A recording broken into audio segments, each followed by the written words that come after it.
All right, so first things first, we're gonna take out the carpet, redo the floor underneath. I already took the rear seats and the front seats out so I have better access, and the shift boot. Once we get this, just gotta peel it back. As you can see, it's kind of cruddy, so gonna get this pulled out, clean it back up, slowly start putting it back together. A little progress.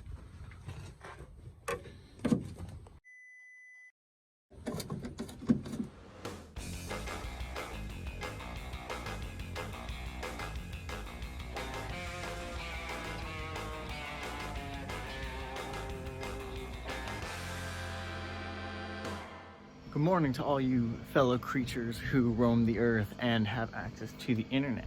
As you can see, we cleared out the entire interior of the Rabbit, and now we're going to sand it down and prep it so we have extra protection.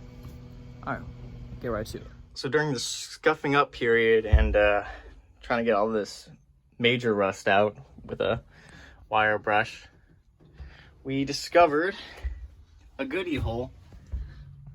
Oh yeah. You know, when there's a little bit of rust, or they say, you know, on Craigslist or wherever you purchase your projects, like minor rust, that means minor rust visible. There's most likely holes under the carpet or in the floorboards, these freaking puncture holes, there's rust underneath there, which is why every time I get a project, I like to tear up the carpet and make sure that the floors are all good so we don't have issues like this that we don't know about. So now we're gonna have to repair that somehow or just shoot over it. We don't know. It's a project. Good shit.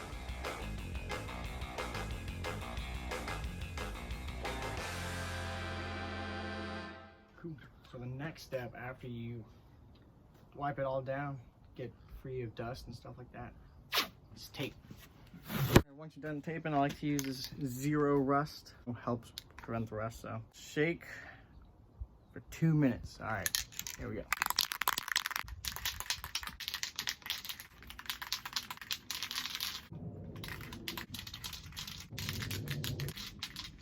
Six and a half hours later. Here we are.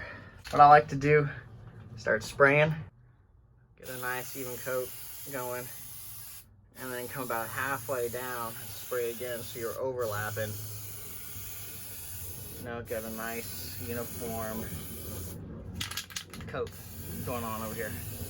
I'm running out of paint, so I'm gonna have to stop by a paint store somewhere.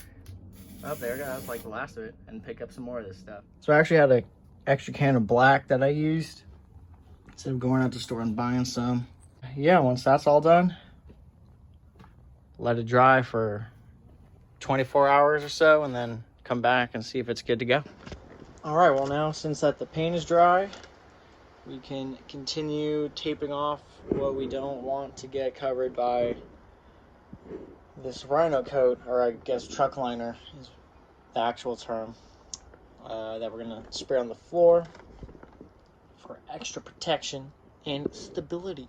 All right, so what I'm gonna be taping off is these seat tracks, and then I guess halfway up this runner part, or whatever the fuck it's called, and then all the way part of the firewall up there, or up to the firewall, all the way back down, and then the middle support right here. Tape that all up. Tape up the whole e-brake section. That's pretty much already taped up. I think we're good there. And then just gonna follow a line, you know, just in case. So now that we have borders taped off where we want them to, gonna start applying that Rhino coat. But I'm gonna start somewhere like this wheel well. So if, just in case you mess up, it's not on something important like up over there where the carpet's gonna go. Today, we'll be using this bed liner shit because this car sucks. First of all, I give you this piece of paper. It's got some words in directiones. Anyway, basically you mix this shit and this shit and you spray it all in here. I would first suggest using a test sample. This whole car's a test sample. Let's get to it.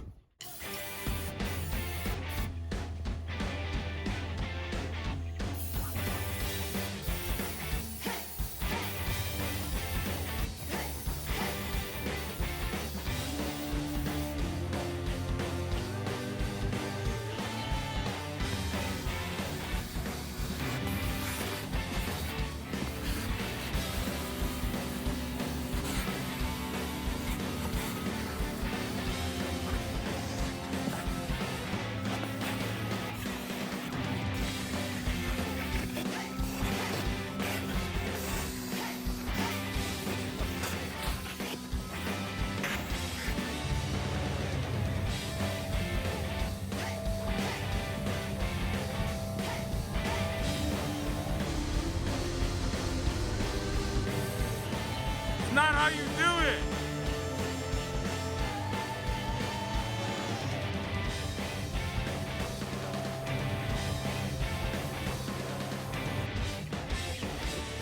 All right, guys, just like that, it's all in. Good to go. Just missing a couple things. Maybe like some seats. I think it looks pretty good Yeah. based on my 2020 vision. Mm-hmm. You know, that's just me. Yeah.